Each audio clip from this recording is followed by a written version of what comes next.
Irmãos, como de costume, eu peço de presente a sua atenção.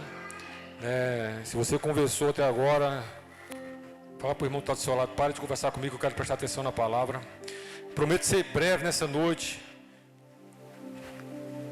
5 minutos a gente termina aqui, amém? Pega comigo Mateus, capítulo 3, Evangelho de Jesus, segundo escreveu Mateus, no capítulo 3, a partir do versículo 1. O tema dessa palavra é... O pessoal está ligeiro demais. Faça a diferença. Vai parecer que não tem nada a ver o texto que nós vamos ler. E de fato eu acho que não tem muito a ver não. Vamos lá. E naqueles dias apareceu João Batista pregando no deserto da Judéia e dizendo: arrependei-vos, porque é chegado o reino dos céus. Porque este é o anunciado pelo profeta Isaías, que disse: voz do que clama no deserto, preparai o caminho do Senhor, endireitai as suas veredas. E esse João tinha a sua veste de pelo de camelo e um cinto de couro em torno dos seus lombos, e alimentava-se de gafanhotos e mel silvestre, e de mel silvestre. Então ia ter com ele Jerusalém e toda a Judéia e toda a província adjacente ao Jordão, e eram por ele batizados no rio Jordão, confessando os seus pecados. E vendo eles muitos dos fariseus e dos saduceus que vinham ao seu batismo, dizia-lhes: raça de víboras, quem vos ensinou a fugir da ira futura? Produzi, pois, frutos dignos de arrependimento. Só até aqui, irmãos. Queridos, como dando até um complemento aqui, que o irmão Daniel começou a pregar, falando sobre o meio, João Batista, ele vem quebrando um silêncio de 400 anos de Deus para com seu povo. As últimas palavras proféticas, as últimas mensagens de Deus foi justamente Malaquias, e onde ele repreendeu, como foi falado nessa noite, os sacerdotes. O altar estava profanado, e Deus libera ali uma última palavra e não se manifesta mais durante 400 anos. E nós vemos aqui no capítulo 3 de Mateus, Deus retomando através da vida de João Batista esse diálogo onde o homem, conseguia se conectar novamente com o seu Deus. Isso não tem a ver com ter acabado toda a liturgia dos cultos, não. Os sacerdotes continuavam fazendo a mesma coisa, porém Deus não se manifestava. Pastor, tem condições de fazer um culto sem Deus estar presente? Irmão, com certeza. Por isso que nós fugimos disso, nós não abrimos mão da presença, nós temos a liturgia, mas não abrimos mão da presença de Deus. E durante 400 anos, eles fizeram a mesma coisa, todos os sacerdotes, sem que Deus se manifestasse. João Batista ele vem fazendo diferente, irmão. Sabe, amados, o silêncio ele é quebrado de uma forma diferente, não do templo para o deserto, mas do deserto para o templo. Eu não sei se você sabe, mas João Batista ele era filho de Zacarias. Ele vem de uma linhagem, sabe, de Arão, sacerdotal. João Batista era sacerdote por herança, por legalidade. Então ele era o que? O sucessor do seu pai ali, no trabalho sacerdotal, no templo. Mas nós vemos um homem que não está com estola sacerdotal, que não está com os aparatos sacerdotais. E paz, irmão, não está no templo. Mas nós vemos um homem que está, presta atenção, aqui, no deserto, pregando. E o texto vai dizer, não é só pregando arrependimento. Arrependei-vos, porque é chegado o reino de Deus. Que se veste com roupas diferentes. Eu até notei isso aqui, irmão. No deserto ele pregava arrependimento, mas ele era um homem que se vestia diferente, que comia diferente e trazia uma mensagem, no mínimo, inusitada e diferente para a sua época, irmão. Sabe, amados, se no deserto ele pregava arrependimento. O que eu vejo desse texto, eu anotei isso aqui, interessante, porque esse arrependei-vos de lá é techuvá no hebraico, que significa reparar, ressignificar, mudar, significa também arrependimento. E parece que essas palavras elas não têm conexão, mas quando você vai ver o contexto do que Deus precisa fazer naquela época, vai fazer muito sentido, irmão. Vai fazer muito sentido. Eu peguei essa parte de João Batista justamente para falar sobre isso.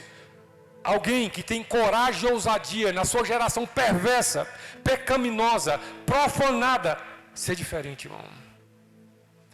Nós olhamos para essa tão distante a realidade de João Batista, mas se você for perceber nos nossos dias, não está diferente, irmão. Mentir é normal? Sim ou não? Mentir é normal?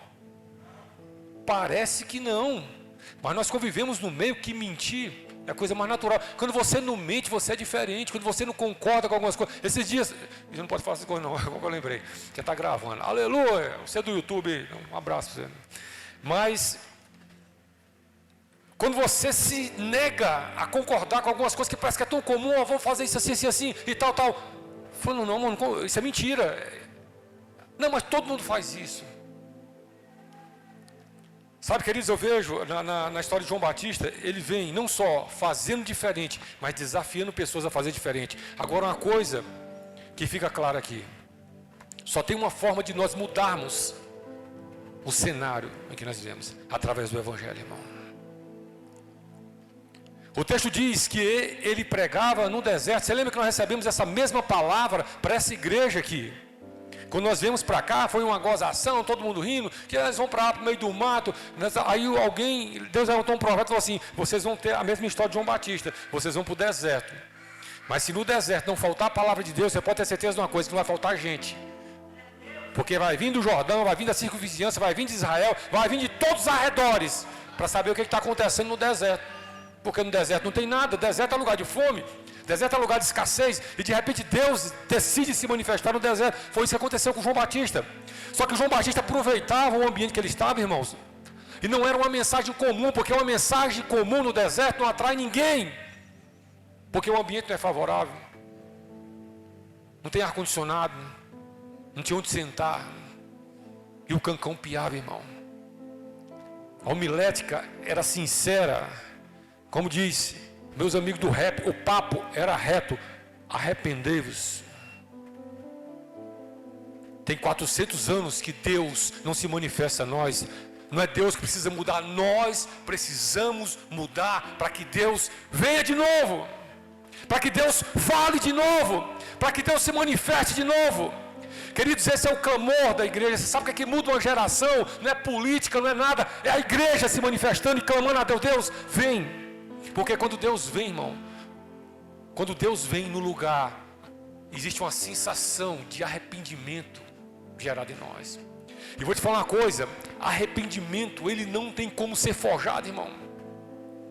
Você pode forjar um choro, um reteté, um arrepio, qualquer coisa, mas quando você fala, cara, eu me arrependo, não tem como você forjar. É um sentimento, é um comportamento que não tem como você burlar e falar assim: isso aqui é falso. Não, cara, o arrependimento, quando é um arrependimento, ele é genuíno, é um reconhecimento.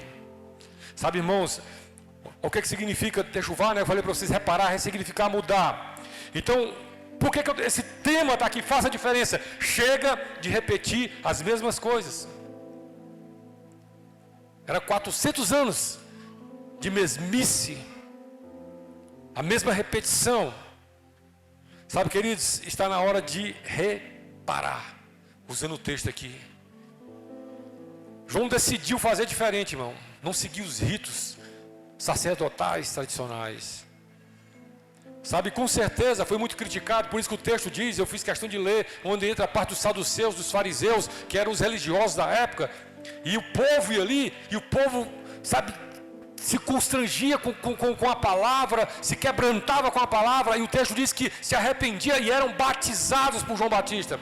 Mas os saduceus estavam lá, falei: quem é esse cara? Essa roupa não é de crente. Qual que é que ele está comendo? Gafanhoto? Só come carne? O que é isso? É diferente. E vou te falar uma coisa, ei, presta atenção. Esses dias, Deus vai usar pessoas diferentes, irmão. Sabe o que Paulo chega na conclusão? O evangelho é loucura, porque o evangelho é loucura mesmo, irmão. Para quem não entende, porque se você não pega pela fé, se você não acredita assim, sabe que Deus vai fazer através da sua vida, sabe que Deus vai te usar diferentemente de tudo que está acontecendo, não, pastor, porque foi assim, tem 400 anos que acontece assim. Pois é, acontecia até você chegar. O Evangelho tem essa capacidade de mudar qualquer tipo de maldição hereditária. Eu sempre falo para vocês, o teu passado não é peso para você nem responsabilidade sua, mas o teu presente é a tua posteridade, sim. Sabe que nós somos de uma geração que todos nós sofremos atrocidades, principalmente no seio da família. Lares desestruturados, todos nós, se eu pedir para levantar a mão, contar um testemunho, todo mundo tem um testemunho de um pai não presente, de uma mãe não presente, de ausência de pai, ausência de mãe, escassez de comida. Agora, se nós entramos no Evangelho através de Cristo e continuamos a mesma pessoa, com o mesmo sentimento, com os mesmos ressentimentos, irmão, algo está errado, porque onde tem poder, onde tem a palavra de Deus, onde tem a presença de Deus, tem arrependimento, irmão. Você sabe qual é o maior poder do arrependimento? É de tirar a culpa do outro. Sabe por quê? Você chama para você. Não tem como você se arrepender por ninguém, você se arrepende por você mesmo. É você e você, é você e Deus ali. Sabe quando você quer culpar o sistema, quando você quer culpar o mundo, quando você quer culpar os parentes, quando você quer culpar o seu pai, quer culpar a sua esposa, quer culpar o seu marido, quer culpar os seus filhos, mas de repente Deus se pega na palavra. Você fala, cara, sabe de uma coisa? Arrependimento, sabe o que é? Fala assim, a culpa é minha. Eu posso mudar. Eu posso fazer diferente. Eu posso ser diferente. Não, pastor, mas porque todo mundo faz assim, isso é normal. Pois é, irmão. Mas Deus quer levantar uma geração que tem coragem. Coragem de fazer diferente, irmão, em nome de Jesus. Ousadia de falar em alto e bom som. Eu amo a minha família. Eu amo a minha esposa. Eu amo os meus filhos. Eu amo servir a Deus. Tem gente que se esconde disso, irmão. Eu amo a palavra de Deus. Todo e qualquer lugar você tem o maior prazer de falar, eu sou um cristão. Tem gente que tem medo para não dar testemunho mesmo, para não se comprometer. Mas quando você entende, quando você é um arrependido, irmão, você tem prazer em dizer, sabe por quê? Não tem a ver com você, tem a ver com a grande obra que Deus está fazendo na tua vida. Não é mérito, não é direito, é graça, é amor. E isso você não tem nenhum problema em falar, irmão, para ninguém. Em propagar, por isso que o Evangelho é a maior tranquilidade de você pregar. Quando nós fazemos esse desafio, quem ama apacenta, de você ganhar uma vida, as pessoas se bloqueiam, porque o diabo faz isso mesmo. Ele nos bloqueia, mas você pregar o Evangelho, você não está falando de você está falando de Jesus que morreu. É um sangue que foi derramado, um corpo que foi partido. Então não tem a ver com a gente, irmão, tem a ver com Ele. E esse era o fundamento da pregação de João Batista. Sabe, queridos, o que acontece hoje, tradicionalmente, que na maioria das vezes nós reagimos da mesma forma, na mesma medida que somos atingidos. E sabe o que nós chamamos isso? Justiça. Fiz. Bateu? Tomou. Me xingou? Xinguei. Me fechou? Fui lá e fechei. Fala, pastor, fui lá e fechei ele mesmo. Deus está me dando uns nomes aqui agora. Peraí. Irmãos, se você for olhar a lei é muito parecido com isso. Sabe o que a lei prega? É olho por olho, é dente por dente. Se fosse hoje não tinha mais nem olho nem dente, mas está tudo quebrado, irmão. Mas Jesus, ele vem mudando e trazendo o Evangelho, ele vem trazendo um novo formato do nosso convívio, que parece, presta atenção, ei, parece que nós estamos perdendo. As nossas reações, elas são muito diferentes do que é normal, porque nós somos diferentes. Jesus fala assim, ó, deixa eu te falar uma coisa. O Antigo Testamento fala, olho por olho, dente por dente. Você vai agir de acordo com a ação que foi feita ao teu respeito. Mas deixa eu te falar uma coisa. Se alguém te bater na face direita, dá à esquerda. Isso não tem a ver com troca de tapa, irmão. Tem a ver com mentalidade. Você saber que como cristão você tem que, no mínimo, pensar antes de responder. Pensar antes de se manifestar. Porque nossas palavras têm poder, os nossos comportamentos têm poder. Sabe, amados, como nós estamos agindo, pode ser a situação que for, vai fazer diferença. E vou te falar uma coisa, nós estamos sendo assistidos, a Bíblia fala, por uma nuvem de testemunhas. De onde você menos espera, alguém está olhando para você. Você vê que a vida de Jesus não foi diferente. Ele, por todo o seu ministério, quando ele ativou aos 30 anos ali, ele começou a ser provado. As pessoas faziam, o que nós chamamos na gíria popular, no adágio popular, uma casinha para ele. Vamos fazer agora, vamos testar ele aqui agora. E agora, tu faz o que, Jesus? E sempre com sabedoria ele ia sair daquelas armadilhas de Satanás. Hoje não é diferente, irmão. Muitas vezes as pessoas fazem armadilhas para ver como nós vamos nos comportar. O diabo faz armadilhas para saber como nós vamos nos comportar. Porque eu te falo uma coisa, parece ser simples. Mas você fazer diferente é difícil, irmão. É desafiador, é trabalhoso. Eu quero que você entenda o cenário aqui, eu encerro. Que João Batista estava pregando. Olha a sua roupa. Olha o lugar. Irmão, por todas as análises logísticas, espirituais, dos religiosos, não tinha nada a ver. Mas eu olho na palavra de Deus, eu estava lendo, sabe, essa palavra desde cedo que eu estou remoendo essa palavra, e Deus falando comigo, cara, é engraçado, como que Deus escolheu isso aqui foi o divisor, irmão, foi a entrada. Ele falou assim, ó, os profetas falavam a respeito de mim, eu sou a voz do que clama no deserto, para que venha ele. Aí se você for continuar lendo esse texto, fala assim, ó, eu batizo com água, mas tem um que vem depois de mim, que batiza com fogo e com poder, e dele eu não sou digno nem de atar e desatar as alpacas. Então ele foi o precursor de Cristo, irmão. Depois de um silêncio, ele foi uma voz profética, onde os profetas estavam todos calados. Mas ele fez diferente. Quando tudo que era normal já não agradava mais a Deus. Irmãos, presta atenção que eu vou te falar nessa noite. E nós somos sugados, muitas vezes involuntariamente, a estar praticando tudo aquilo que não atrai mais a presença de Deus. Eu sempre falo para vocês, já percebeu como o seu dia é tão cheio, que você não tem tempo de orar? O seu dia é tão cheio que você não tem tempo de ler a Bíblia. Você passa 4, 5 horas no Instagram, mas você não tem tempo para dar uma folheada na palavra de Deus. Irmãos, isso não tem a ver comigo, que sou seu pastor. Não tem a ver com a igreja, com o teu líder de célula. Mas tem a ver com você e Deus, irmão. Então são comportamentos como esse, quando você fala, cara, eu sei que todo mundo está por essa motivação, mas eu quero fazer diferente. É isso que eu quero te mostrar nessa noite, uma geração que tem coragem de fazer diferente, irmão. Quando todo o sistema, todo o movimento global quer te afastar de Deus. Sabe, irmãos, eu vi uma história essa semana, eu fui na ordenação de pastores, um amigo nosso, pastor Jorge e Cláudia. E o pastor estava falando um relato histórico lá, interessante, sobre a igreja na Inglaterra, irmão. Como que a igreja na Inglaterra, ela fez um trabalho a nível mundial de enviar missionários para o mundo todo. O Brasil foi impactado por muitos missionários ingleses. Tanto é que o pastor Ibe, né, ele é neto de ingleses que foram justamente oriundos desses envios missionários. Mas uma Inglaterra que se perdeu na caminhada, irmão, e foi esfriando.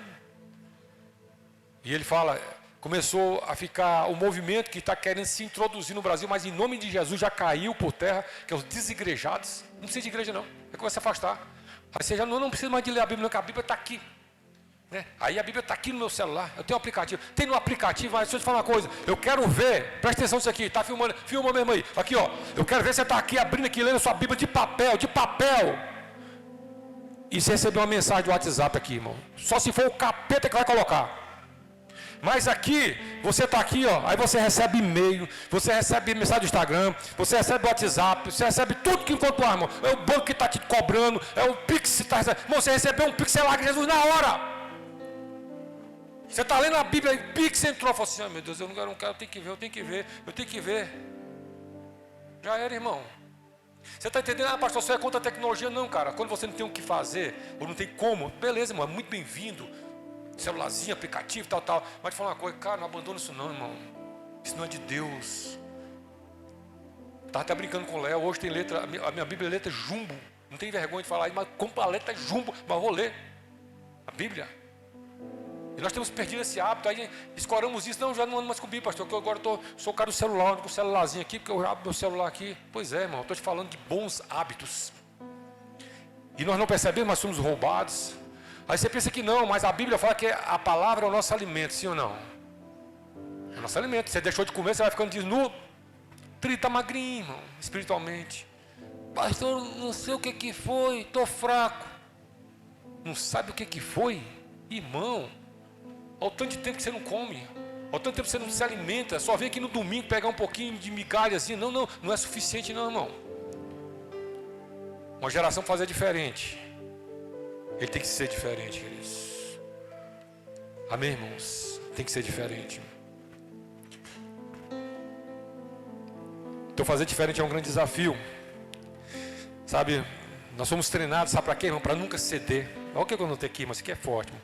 Nunca ceder, nunca pedir perdão, nunca reconhecer que está errado, nunca amar incondicionalmente. Quando você vai ver o conceito de amor que Paulo fala ali, irmão, o amor tudo suporta, o amor tudo crê, o amor... Aí você fala, eu amo, irmão, você ama mesmo? Comunidade do amor, uma família que ama, enquanto for bom para mim, estou amando. É vantajoso para mim, estou amando, não é não? Pé na bunda. Irmãos, vou falar. Eu sempre eu comento isso aqui, as pessoas falam, mas tem alguns estudiosos que falam o contrário, que o amor é um sentimento. Não, amor não é um sentimento, amor é uma decisão. E eu nunca vou deixar de falar isso, porque eu decido amar. Eu não vou precisar arrupiar, não vou precisar, meu Deus, eu estou sentindo aqui uma atmosfera. Não, cara, você decide amar, eu amo. Porque sabe, quando fala assim, o amor tudo suporta, sabe por que o amor tudo suporta? Porque vai ter que suportar algumas coisas mesmo. Você já viu, sabe o que é suportar? Suportar, sabe o que é? Quem já suportou alguma coisa aí? Quem já foi na academia? Levantou peso, quem já foi na academia? É um monte de gente na academia aqui, só vendo tudo gordão. Ó, você vai suportando peso, irmão. Aí você vai aumentando a carga. E vai aumentando a carga, você vai suportando. Mas você vai vendo que você suportar é porque aquilo ali é um desafio para você. Você chega na academia levantando só a barra. Sim ou não? Ninguém é humilde para falar. Mas depois você bota 5 quilos, 10 quilos, 20 quilos. Você vai suportando mais. Você vai criando resistência, irmão. E você vai suportando mais. Mas é um peso. Não mudou o efeito, não mudou não. Então a Bíblia fala, o amor tudo suporta. Sabe por quê? Vai vir peso. Vão ter desafios. O amor não vai abrir aquela, sabe, não vai ser aquela lagoa azul, que com tudo, não, queridos. Por isso que eu falei, é uma decisão. Você decide amar a sua esposa. Dá vontade de matar? Dá. Mas você vai, não, eu decido amar. Eu quero amar. Em vez de fazer qualquer outra coisa, você vai, eu quero amar. Decidi amar. Até que a morte separe. E assim seja. Então é um desafio, irmãos. Olha só, eu botei aqui. Eu fui no dicionário procurar o que é reparar. Olha só, presta atenção.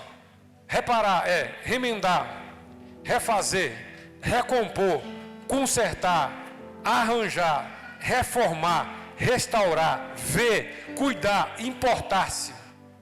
Você está entendendo porque é difícil reparar, consertar, fazer diferente? A pregação de João Batista é assim, cara, nós precisamos reparar o que nós estamos, a forma que nós estamos vivendo. Nós precisamos reparar a forma que nós estamos nos conectando com Deus. Está errado. Tem alguma coisa errada. Então por isso eu declaro hoje, nessa noite, irmão, em nome de Jesus. Arrependei-vos, porque é chegado o reino de Deus. E se o reino de Deus chegou nas nossas vidas, esse sentimento de arrependimento precisa bater. Toda maldição hereditária precisa cair por terra. É fácil se livrar? Não, irmão, não é não. Eu olho para a minha vida, quantas maldições, né, familiares que a gente carrega, sabe? Mas quando você tem a clareza, quando você tem a luz da palavra, quando você tem a presença do Espírito Santo na sua vida, você identifica na hora, fala assim, não, isso aqui não, eu não posso passar desse ponto aqui. É até aqui. A minha ignorância, é até aqui, sabe? Eu não sei se você viveu, eu estava até vendo um pastor pregando hoje, na internet, não é uma pregação, é um riozinho. Rios, que chama? É isso mesmo. Aí ele falando assim, minha mãe só me deu uma surra. Eu acho que não era pastor não, acho que era um padre. É isso mesmo. Minha mãe só me deu uma surra. Aí, todo mundo aqui, mãezinha, gente boa, que a gente pensa que não, mas as mães batem mais que o pai, sim ou não? Quem já teve essa experiência? A mãe bate mais que o pai, meu irmão. Eu apanhei mais da minha mãe, gente boa, toma, paf, né? Aí ele falou assim, minha mãe só me deu uma surra, o resto foi tentativa de homicídio. Certeza, se fosse feita análise hoje, no dia de hoje, sabe? Porque nós crescemos nessa geração. Aí agora eu te pergunto, eu vou ter que passar isso para os meus filhos? Ou eu posso quebrar esse ciclo e fazer diferente? Você está entendendo que quando o evangelho entra, ele entra com uma proposta, sabe? Deus, ele te entende, ele me entende e fala assim, não, eu sei que você nunca foi abraçado por ninguém. Ninguém nunca diz que te ama, mas você precisa fazer diferente. Quando você foi adotado por uma família, sabe, que você tem um pai que te ama incondicionalmente, que te amou primeiro antes de você vir, sabe, que morreu por você. Então assim, são hipérboles que provam para nós, para o nosso dia a dia, não tem uma história que justifique ou que seja maior do que o amor de Deus para conosco. E quando você vai questionar Deus, porque é minha vida, eu falo, sei, cara, mas eu já paguei o preço por ela. Eu já paguei o preço pelo seu pai, eu já paguei o preço pela negligência da sua mãe, eu já paguei o preço pelo seu avô, já paguei, todo esse preço foi pago. Eu quero que você tome posse e faça diferente. Sabe, irmãos, isso é você, quando você olhar aqui, ó, reparar, é você reparar a sua vida. Você precisa remendar, remenda. Precisa refazer, refaça. Precisa recompor, recomponha. Precisa consertar, conserte, irmão. Se precisar arranjar, arranje, reforme, restaure. Veja, sabe, reparar é ver, perceber as coisas. Fala comigo assim, eu vou fazer diferença. Oh, fraqueza, irmão. Fala comigo bem forte, eu vou fazer a diferença. E acabou, irmão. O diabo se levanta, o diabo, ele quer, sabe, fica furioso quando você fala isso. Fala, Satanás, até hoje tu me atingiu, até hoje tu me entristeceu, até hoje tu me paralisou, mas a partir de hoje eu tomo posse e eu vou fazer a diferença. Não importa qual área que você foi travado, não importa as palavras que você recebeu, irmão, que te deram crenças limitantes, crenças que sabe que muitas vezes entraram no teu coração, na tua alma, no teu espírito, te bloquearam. Mas em nome de Jesus, que caia por terra todo bloqueio nessa noite, cara, e você faça a diferença, amém? Sabe por que muita gente, eu notei aqui uma outra passagem, irmão, muita gente pede o fogo de Deus, a presença de Deus, a manifestação de Deus e não recebe. Eu quero pegar um texto aqui em 1 Reis, capítulo 18, 1 Reis 18, versículo 30 ao 39, eu queria pedir ajuda. Oi, menino, velho, agora está virado o cross. Então, presta atenção nisso aqui. Esse texto é um texto bem conhecido, mas eu quero que você pegue no contexto que eu estou te falando nessa noite. Ó. Então Elias disse a todo o povo, chegai-vos a mim, e todo o povo se chegou a ele, e reparou o altar. Ele, ó, o que ele fez? Ele reparou o altar do Senhor, que estava quebrado. E Elias tomou 12 pedras, e conforme o número das tribos dos filhos de Jacó, ao qual veio a palavra do Senhor, dizendo, Israel será o teu nome. E com aquelas pedras edificou o altar em nome do Senhor. Depois fez um rego em redor do altar, segundo a largura de 2 medidas de semente. E então armou a lenha e dividiu o bezerro em pedaços e pôs sobre a lenha. E disse, enchei de água os quatro cântaros e derramai-a sobre o holocausto e sobre a lenha. E disse, fazei-o segunda vez. E fizeram segunda vez, e disse ainda, fazei a terceira vez, e fizeram a terceira vez. De maneira que a água corria ao redor do altar, e ainda até o rego encheu de água. E sucedeu, pois, que oferecendo-se a oferta de manjares, o profeta Elias se chegou e disse, ó Senhor, Deus de Abraão, de Isaque e de Israel, manifeste-se hoje que tu és Deus em Israel, e que eu sou teu servo, e que conforme a tua palavra fiz todas essas coisas. Responde-me, Senhor, responde-me, para que este povo conheça que tu, Senhor, és Deus, e que tu fizeste tornar o seu coração para trás. Então caiu fogo do Senhor e consumiu o holocausto, a lenha e as pedras e o pó, e ainda lambeu a água que estava no rego. o que vendo todo o povo caiu sobre os seus rostos e disse: só o Senhor é Deus, só o Senhor é Deus. Sabe por que eu li todo esse texto? Para você ler a Bíblia também. Podia pegar 2 versículos, primeiro e último, para você entender o contexto, irmão. Deixa eu te falar uma coisa. Elias, ele sabia o que tinha que fazer. Todos os profetas estavam fazendo a mesma coisa e não estava funcionando. Sabe por quê? Eles queriam fogo, eles queriam presença, eles queriam manifestação, mas o altar estava, o texto diz, detonado, irmão, destruído, desarrumado, desorganizado. Sabe que eles vão falar uma coisa? O fogo, presta atenção aqui, olha aqui para mim. O fogo, Deus manda.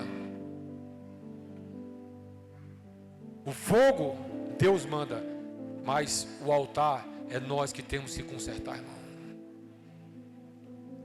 Na medida que você conserta o altar, o fogo de Deus vem. E esse fogo significa a presença. Esse fogo significa a manifestação. Esse fogo significa o milagre. Esse fogo significa, irmão, a presença de Deus em todas as áreas que você precisa. Agora o que acontece? Que muitas vezes nós estamos com o altar desconcertado, destruído. Sabe, ele fala aqui que ele reparou o altar. Ninguém entendeu nada. Elias foi logo igual os profetas de Baal, orando, se cortando. Não, ele falou assim: eu vou fazer o que tem que ser feito segundo a palavra do Senhor. E Deus está falando com você nessa noite.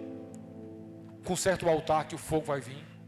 Conserta o altar que a presença do Senhor volta. Elias ouviu a Deus, foi lá, consertou o altar, fez o holocausto, derramou a água, tudo segundo a palavra de Deus, irmão. Talvez ninguém está entendendo nada, mas sabe quando os outros entendem? Presta atenção nisso aqui. O pessoal vai entender quando o fogo vem. Quando o fogo de Deus vem na tua vida, quando a presença de Deus vem na tua vida, é inegável. Os teus inimigos vão ter que te aplaudir, os teus inimigos vão ter que reconhecer. Fala, esse miserável não vale nada, mas ele tem algo de Deus. Eles queriam matar Elias, era inimigo de Elias, irmão. Mas Elias, eles falam assim: nós oramos, não deu nada, vai lá, ora agora ao teu Deus. Falei assim: beleza, vou orar ao meu Deus. E quando ele está fazendo aquele ritual, irmão, presta atenção, com certeza estavam todos com chacota, todo mundo rindo. Ah, está indo para a igreja, indo para a igreja, agora é crente agora é crente agora. Ah, irmão. Mas quando Elias orou, falou: Deus, não é por causa de mim não, é para que esse povo saiba que o Senhor é Deus.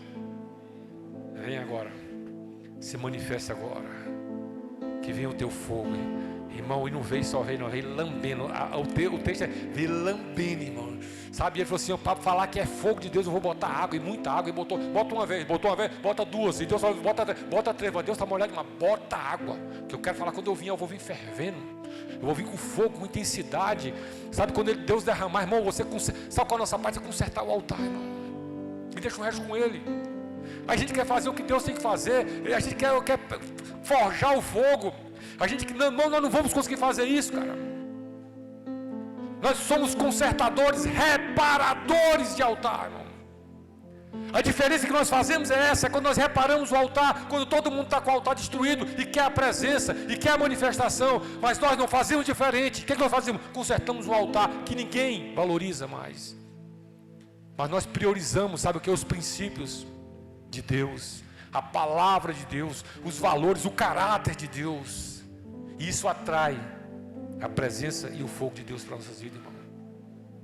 Aí aquelas áreas que o diabo está te dominando, o diabo está te controlando, cara, na sua mente. Sabe que você está doido querendo vencer, pastor, não consigo vencer. Pois é, irmão, conserta o altar. Você está brigando com a pessoa errada, você está brigando com os profetas errados. Conserta o altar e deixa Deus fazer. Porque quando o fogo de Deus, deixa eu te falar uma coisa, ele vem lambendo tudo, irmão. Quando a labareda de Deus desce, queridos, ela vem lambendo tudo, irmão. Não tem inimigo que resista. Você viu que o povo incrédulo, aquele que Elias falou assim: junta aqui para vocês verem de perto, o que Deus vai fazer. A autoridade na sua casa, na sua célula, pessoas que andam com você, falou assim: anda comigo, você vai ver o que Deus está fazendo na minha vida. Anda comigo, você vê a manifestação de Deus na minha família. Anda comigo, você vê o que Deus está fazendo na minha vida financeira. Anda comigo, você vê. Ousadia, queridos. Amém, irmãos? E para finalizar, um monte de gente falsa, irmão. Sabe, muitos de nós Como eu falei, crescemos em lares estruturados, mas nós não podemos replicar aquilo que nós recebemos, irmão. Porque nós não somos replicadores. Nós somos, sabe, queridos, nós somos aqueles que restauram, nós somos restauradores. Ele não replicou o altar estragado, ele restaurou o altar. Nós não vamos replicar as maldições que recebemos, não, nós vamos restaurar, vamos fazer diferente, vamos nos arrepender, vamos ter um discurso diferente. Eu quero ler um texto também aqui, esse aqui eu encerro mesmo. Em 2 Crônicas, que fala sobre essa história, eu acho tremenda, irmão. Eu tinha um livro que alguém me pegou ele emprestado, nunca me devolveu. Deus abençoe que ele esteja lendo esse livro, amém? Foi você, ninguém aqui da igreja não, irmão? Guerra Espiritual, o nome do livro. Guerra Espiritual, um livrinho amarelinho. Se for algum de vocês no final do culto, me procure que eu quero orar por você. 2 Crônicas, capítulo 29, versículo 1. 2 Crônicas 29, versículo 1, vamos ler um texto. Eu vou ler a Bíblia da semana todo dia para você, hoje aqui. Quebrar seu galho, tá? Tinha Ezequias 25 anos de idade quando começou a reinar. E reinou 29 anos em Jerusalém. E era o nome de sua mãe, Abia, filha de Zacarias. E fez o que era reto aos olhos do Senhor, conforme tudo quanto fizera Davi, seu pai. E ele, no ano primeiro do seu reinado, no mês primeiro, abriu as portas da casa do Senhor e as reparou. E trouxe os sacerdotes e os levitas e os ajuntou na praça oriental. E lhes disse: ouve-me, ó levitas, santificai-vos agora e santificai a casa do Senhor, Deus de vossos pais, e tirai do santuário as imundícias. Porque os nossos pais transgrediram e fizeram o que era mal aos olhos do Senhor, o nosso Deus, e deixaram e desviaram o rosto do tabernáculo do Senhor e lhe voltaram as costas. Também fecharam as portas do alpendre e apagaram as lâmpadas e não queimaram incenso e nem ofereceram holocausto no santuário ao Deus de Israel. Pelo que veio grande ira do Senhor sobre Judá e Jerusalém e os entregou a perturbação e a assolação e o assobio, como vós o estáis vendo, como os vossos. Porque eis que nossos pais caíram à espada, e os nossos filhos e nossas filhas e nossas mulheres estiveram por isso em cativeiro. Agora, presta atenção nesse versículo, não. Agora me tem vindo ao coração que façamos um concerto com o Senhor, Deus de Israel, para que se desvie de nós o ardor da sua vida. Agora, já eu cheguei aqui, eu estou reinando. Interessante, Ezequias, ele era filho de Acais, ele não era filho de Davi. Você entendeu o texto? Foi reto diante do Senhor, conforme seu pai, Davi. Eu falei, pai Davi? O pai dele era Acais. O pai biológico de Ezequias não era referência para ele reinar e assumir aquele trono. Mas ele vai pegar a referência de quem? Lá de Davi. Davi, um homem segundo o coração de Deus. Falou, eu quero pegar referência em alguém que vai me servir como modelo. Sabe por quê? Aí ele vai chamar o povo e vai dizer assim, olha, deixa eu te falar uma coisa. Nós precisamos restaurar, sabe por quê? Nossos pais abandonaram o templo, trancaram as portas do templo, não cultuaram, apagaram as lâmpadas, não tinha azeite, não tinha mais culto, não tinha mais nada. Ao contrário, a idolatria predominava. Queridos, o jovem Ezequias, ele precisou fazer a diferença, ser diferente, porque todo mundo vinha cultuando segundo Acais, o seu pai, que era o rei, era a autoridade ali, e Acais era o idólatra. Mas Ezequias fala o seguinte, antes eu não sei como é que eles fizeram, falou assim, mas agora nós vamos fazer assim, nós vamos restaurar o templo, nós vamos restaurar a adoração, nós vamos levantar os levitas, nós vamos levantar o sacerdote, nós vamos levantar o trabalho aqui. Sabe, irmãos, são modelos, nós podemos pegar inúmeros outros modelos aqui. O versículo 10 diz, agora eu estou resolvido a fazer aliança com o Senhor, Deus de Israel. Eu estou resolvido, Ezequias, estou resolvido. Ele não parou no que fizeram até ele chegar. Ele não parou no contexto histórico. Não, cara, eu não sei o que aconteceu na nossa vida até eu chegar. Mas agora eu sei o que eu posso, o que eu devo, o que eu preciso fazer, irmão, isso que importa, em nome de Jesus, amém, queridos. Que essa palavra sirva para nós. Sabe, eu quero finalizar aqui com o último texto de João 8. Não precisa nem ler não, que é um texto bem conhecido. Mas Jesus estava ali. A Bíblia fala que ele estava orando. E chega alguns homens com uma mulher. João capítulo 8, aquela mulher adúltera, uma história muito conhecida. O texto diz que Jesus estava escrevendo no WhatsApp, ali na areia. E eles chegaram e falaram assim: Jesus, mais uma pegadinha. Essa mulher foi pega em flagrante adultério. E segundo a lei de Moisés, ela precisa ser apedrejada. E tu, o que dizes? E Jesus, de cabeça baixa, fala assim: não, eu concordo. Moisés disse: atire a primeira pedra quem não tem pecado, porque ela é uma pecadora, ela vai sofrer pedrada porque está em pecado, né? Então atire a primeira pedra quem não tem pecado. Então quem não tem pecado, atire a primeira pedra e tá bom, mete pedra nela aí, pode começar. A Bíblia fala que foi saindo de fininho, começando pelos mais velhos, que geralmente os mais velhos não são muito de pecar, né? Mas já foi logo os mais velhos: rapaz, saber de uma coisa, não dá não. Aí foi saindo, as pedras já foi soltando no chão. Falou: não dou porque eu não quero, mas se eu quiser isso aqui, entendeu? E vai saindo de um, vai saindo do outro, vai saindo tal. E Jesus está lá, irmão, escrevendo na areia. Entendeu? Aí quando ele levanta, fala assim: perceba que os teus acusadores, não ficou ninguém, os teus acusadores. Ele fala uma frase para aquela mulher que eu falo para vocês todo dia: vai e não peques mais. Irmãos, pastor, o que tem a ver? É fazer a diferença, irmão. O que era a lei? Mata. Mas Jesus falou assim: não, eu preciso criar um ambiente de arrependimento. Homens, você sabe o que Jesus fez ali? Ele pregou o evangelho para os acusadores e ele pregou o evangelho para a mulher. Ele ressignificou a vida daquela mulher a partir daquele momento, irmão. Ele restaurou. Aquela é Maria Madalena, que colou com Jesus e falou assim: estou contigo, não te largo mais nunca. O que ela recebeu? Ao invés de uma repulsa, de um rótulo de prostituta, de uma acusação, ela recebeu amor e restauração, porque arrependimento é isso. Eu não sei o que eu fiz até hoje, mas eu sei o seguinte: se eu mudar a minha vida hoje, eu vou colher frutos diferentes. Jesus falou para ela: eu não concordo com a tua vida promíscua e adúltera, mas vai e não peques mais. E aqueles homens, você está pensando que aquela mensagem não ficou no coração deles, irmão? Todos saíram daí, então você vê que teve uma completa pregação e restauração. Que eu quero te falar nessa noite é isso. O que João Batista vem fazendo desde o princípio? Restaurando, resgatando, irmão. Chamando a atenção para algo que está acontecendo com tanto, tanto ritual, sabe, é tanta moda, é tantas coisas que roubam a manifestação de Deus. Você lembra que eu estava falando domingo passado? A saudade que nós temos de uma sinagoga, que Deus pode mover do jeito que Ele quiser, que não precisamos cantar 4 hinos e nem a palavra ter 15 minutos. Não, nós podemos deixar Deus fazer conforme Ele queira, irmão, e do jeito que Ele queira.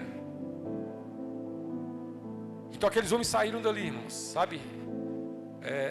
Eu vejo assim que essa é a beleza e o poder do Evangelho, né? Restaura, reforma, recondiciona, refaz, como Ele fez comigo e com você. Agora, por que eu quero tacar pedra em alguém? Quando eu olho para a minha vida, eu olho para uma mesa como essa, irmão: pão e vinho, sangue e o corpo de Jesus.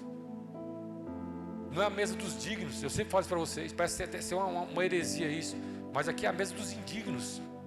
É a mesa dos pecadores, que precisam do sangue de Jesus todos os dias. Irmãos, vou te falar uma coisa: se nós tivéssemos consciência do poder do arrependimento, todos os dias nós acordávamos para Deus: me perdoa, eu me arrependo pelos meus pecados, pelos meus pensamentos malignos, por tudo que eu tenho desejado. Muitas vezes, quando eu estou na rua, quando eu penso as decisões que eu tomei. Então nunca, irmão, nós vamos chegar num nível de santidade que nós vamos mais precisar da graça e do amor de Deus. Aqui nessa terra não, nesse corpo corruptível não, irmãos. Então sempre essa palavra, ela vai fazer parte, restauração. Eu não posso estar com pedra nas mãos para apedrejar alguém quando eu estou precisando do perdão, quando eu estou precisando da graça. Por isso que há uma reciprocidade, sabe? Há uma empatia que a gente só encontra dentro da igreja, irmão. Por isso que o diabo trabalha 24 horas para você ser um desigrejado, para você não fazer parte de nenhum ministério, para você não se envolver com a igreja. Sabe por quê? Porque você não se envolve, você não sabe quem é quem. Você entra e sai, ninguém sabe nem quem é você. Você é o 007 da igreja. Que você vem quando quer, você faz como quer, sabe, irmão, você não se envolve, mas vou falar, esse envolvimento para nós traz essa saúde aqui, ó.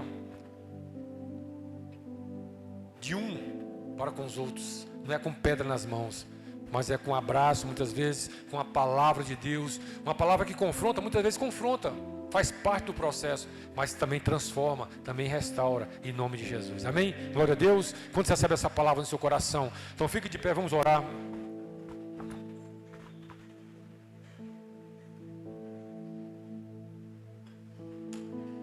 Aleluias. Glória a Deus.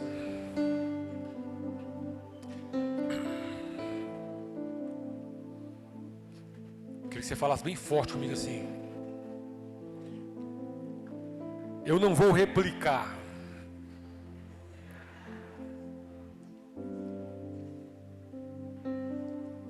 Mais uma chance, hein? Vamos lá. Tá gravando, irmão? Tá saindo no YouTube isso aí, ao vivo. Vamos lá. Eu não vou replicar. Eu vou restaurar. Eu vou fazer diferente. O que é replicar? É fazer a mesma coisa. Permanecer do mesmo jeito. Nós não vamos replicar, irmão. Nenhuma maldição. Não, pastor, porque minha família, todo mundo se separou, cara. Eu não sei quantos anos sua família. Você não vai replicar em nome de Jesus isso, irmão. Você vai restaurar. Você vai restaurar, irmãos. É fácil? Ninguém está falando que é fácil, irmão. Mas é possível. O evangelho não é fácil. O evangelho não é para frouxo, irmão. Quantas pessoas que entram por essa casa, que tentam, agora eu vou. Não vai, irmão. Porque você dizer não para o pecado todo dia, você dizer não para o diabo todo dia, não é qualquer um não, não é qualquer um, qualquer mulher não, irmão. Tem que ter peito, tem que ter coragem, tem que ter ousadia, tem que ter, sabe, humildade para depender de Deus, saber que a tua força, o teu dinheiro, a tua persuasão, a tua oratória, em momentos não te ajuda em nada. Você tem que ir para os pés dele. Mesmo sendo todo poderoso, você tem que se curvar aos pés dele, cara, e dizer: Deus, me ajuda. Preciso me dar uma direção, Deus. Eu preciso do Senhor. Eu aparento ser tão forte, sabe, aquele Naamã, que era o capitão, era o general, era tudo, mas na sua intimidade era o leproso. Fala: Deus, eu sou um leproso, preciso de cura. Sabe, queridos, fazer diferente começa por aqui, ó. Arrependimento, cara. Reconhecimento, metanoia, mudança de mente, as mentalidades. Fala assim: eu não quero a mesma coisa, não. Vou te falar uma coisa, e nós vamos transferindo isso para nossos filhos, irmão. E nós vamos transferindo isso para nossa geração. Mas nós somos os quebradores de ciclo. Quebrou, que não, aqui vai ser diferente. Eu não aceito. Eu sei que tem pessoas que estão sofrendo pressão e estão entendendo muito bem essa palavra. Sabe, queridos, que você está sofrendo pressão, Deus está te dando clareza de por que você está passando o que você está passando. E Deus vai te dar estratégia e sabedoria para você sair desse meio desse ciclo, irmão. Falar assim: nem que eu tenha que ir para o deserto, eu vou para o deserto. Nem que eu tenha que vestir roupa de pelo de camelo, nem que eu tenha que comer gafanhoto, nem que eu tenha que tomar mel silvestre, mas eu vou fazer diferente.